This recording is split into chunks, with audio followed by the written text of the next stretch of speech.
Hello everyone, my name is Johannes Chris and today we are going to be talking about Puerto Rico and Dominican Republic, and you may be asking why? Well, guess what? I have your answer.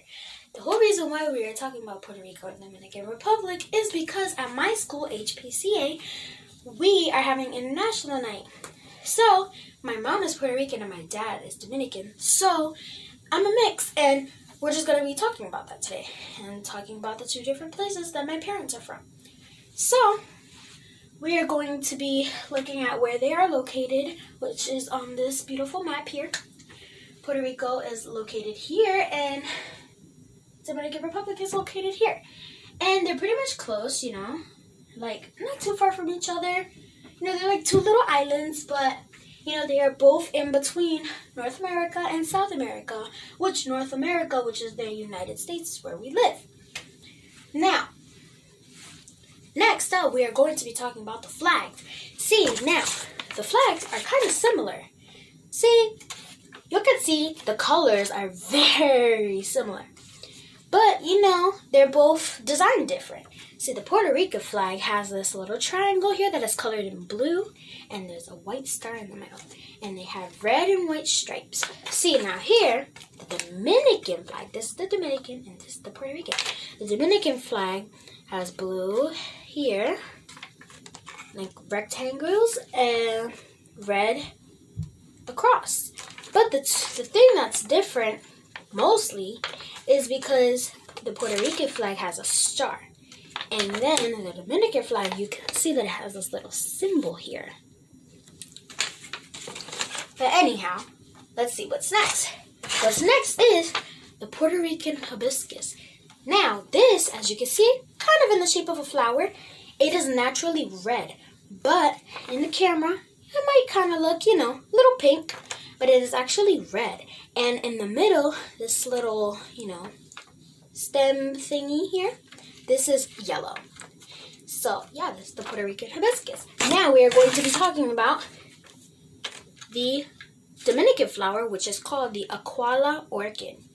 See, now they can be all types of colors. They can be blue, purple, they can be pink, they can be blue. I already said blue. They can be purple, they can be pretty much all types of colors. But naturally, they can be white with a little bit of purple and some yellow and red.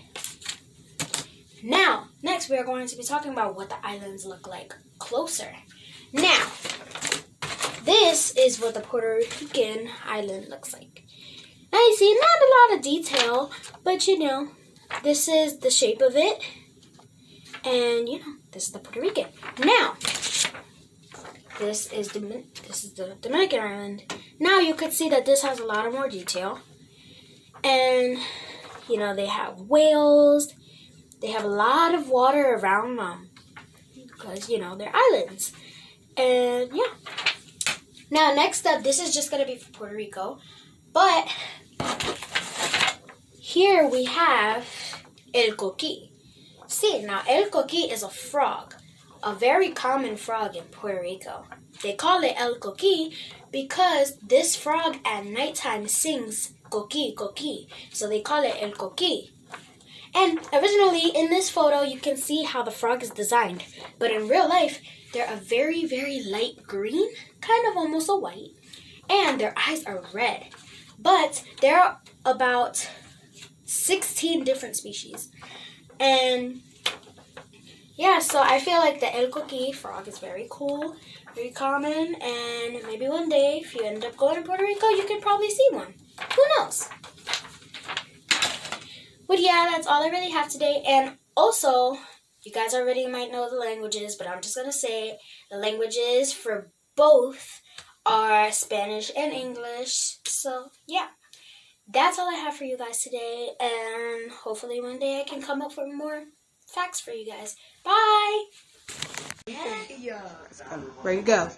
Hi, my name is Raina. I'm in the 5th grade. I am wearing a dashiki.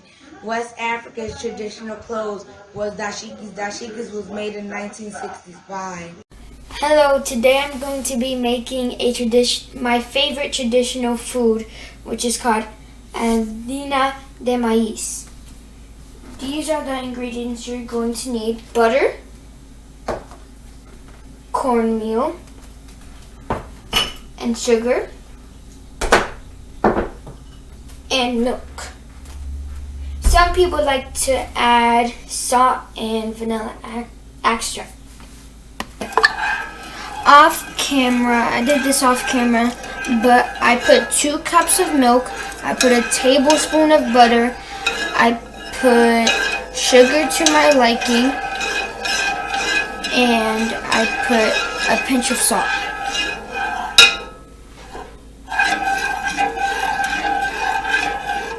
Ready? Alright, now I'm going to put a cup of cornmeal into the pot. You're going to keep mixing it while you put the cornmeal into the pot. So it doesn't get clumpy, right? So it doesn't get lumpy, sorry. And now he's going to continue to mix it until it gets creamy.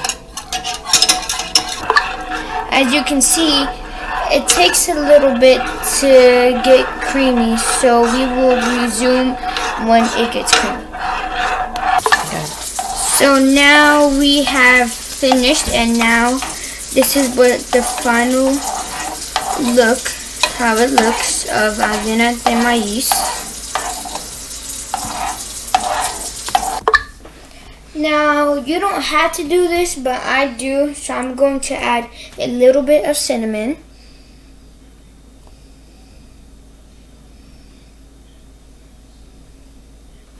That's it.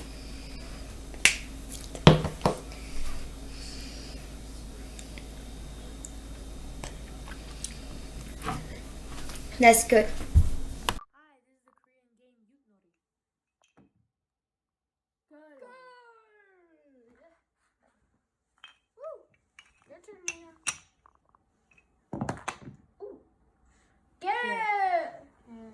Three.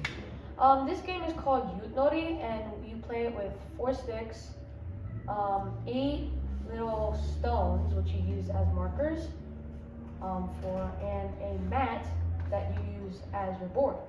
So you flip the sticks, and there's a sign on each one that counts as either 1, which is do, 2, ge, 3, gol, 4, yut, or 5, mo.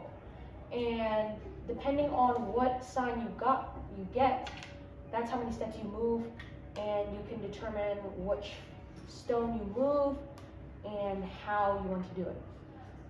So I was playing this with my brother and sister, and basically my brother and I won because our stones all got to the end. And the way you can win is when you put your stones on the board and you go all the way around, or you use the shortcuts on there to get to the end. And I got all 4 with my brother, and my sister got 3.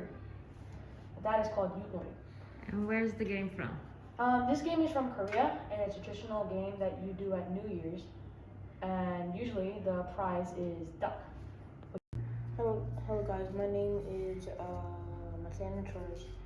This is the food that I eat. Rice and beans and ham. And this is batalillos and sauce.